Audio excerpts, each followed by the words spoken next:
দেশের রপ্তানিমুখী তৈরি পোশাক খাতের গুরুত্বপূর্ণ পণ্য সোয়েটার, যার রপ্তানি ছাড়িয়েছে $5 বিলিয়ন ঘর। অথচ বিশ্ববাজারে আরও বেশি সম্ভাবনা থাকলেও তা ধরতে পারছে না বাংলাদেশ। কারণ এই খাতের বেশিরভাগ উদ্যোক্তাই আটকে আছেন জটিল শুল্ক কাঠামোর বেড়াজালে। বিজিএমইএর হিসাবে সংগঠনের অর্ধেক সদস্যই কোনো না কোনোভাবে সোয়েটার উৎপাদনের সাথে সম্পৃক্ত, কিন্তু এর বড় অংশই নন বন্ডেড। ফলে সুতা, কাপড় সহ অন্যান্য উপকরণ আমদানি কিংবা স্থানীয়ভাবে সংগ্রহের জন্য গুনতে হয় বাড়তি শুল্ক।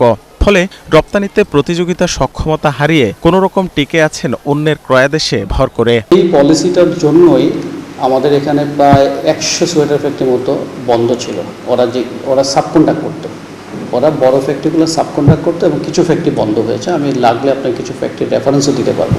সংকট নিরসনে মাস দেড়েক আগে একটি এসআরও জারি করে এনবিআর, যেখানে স্থানীয় বন্ডেড প্রতিষ্ঠান থেকে কাঁচামাল সংগ্রহে শুল্কমুক্ত সুবিধা দেওয়া হয় নন বন্ডেড প্রতিষ্ঠানগুলোকে, যা শুধু পোশাক নয়, সব খাতের জন্য উন্মুক্ত।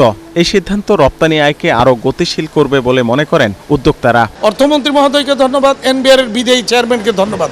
যাওয়ার আগে একটা ভালো কাজ করে দিয়ে গেছেন। দেশের রপ্তানি অনেক বেড়ে যাবে, বিশেষ করে ছোট এবং মাঝারি আকারের যে প্রতিষ্ঠান, নন বন্ডেড প্রতিষ্ঠানগুলি, যারা এইগুলি নিয়ে অনেক সাফার করছিল, তারাও এখন রপ্তানিতে তাদের গতি পাবে। আমার ধারণা বন্ডেড এবং নন বন্ডেড এইগুলোর জন্য ধীরে ধীরে উন্মুক্ত করে দেওয়াটাই সমীচীন, যাতে করে যে কোনো প্রতিষ্ঠানই যাতে স্বল্প মূল্যে আমদানি করা কাঁচামাল ব্যবহার করে তিনি যাতে এটা রপ্তানি করেন বা উৎপাদন করেন, সেরকম একটি কাঠামোতে যাওয়া।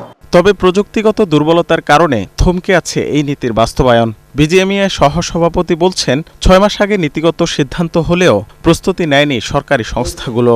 তখনই কিন্তু আমরা ওনাদেরকে বললাম যে ঠিক আছে, পাশাপাশি তাহলে আপনারা এই সিবিএমএস এর নন বন্ডেড মডিউলটা তৈরি করে ফেলেন। এটা কিন্তু অলমোস্ট 6 মাস হয়ে গেছে। গভর্নমেন্ট তো আসলে নিয়ন্ত্রণ করতে চায় না, গভর্নমেন্ট করতে চায় কি, পলিসিকে ডিফিকাল্ট করে দেয় যাতে মানুষ ব্যবসা করতে না পারে। পলিসিকে ইজি করে দাও আর নিয়ন্ত্রণটাকে শক্ত করো, কিন্তু হয়ে যায়। ব্যক্তিবিশেষ সিদ্ধান্তটাই সবসময় এনবিআরকে ইনফ্লুয়েন্স করে। এনবিআর এর প্রত্যেকটা জায়গাতে ব্যক্তিবিশেষের উপরে সিদ্ধান্ত নির্ভর করে। এখানে আনম্যান্ড অপারেশনস করার জন্য আপনার এখানে এনকারেজড হতে হবে।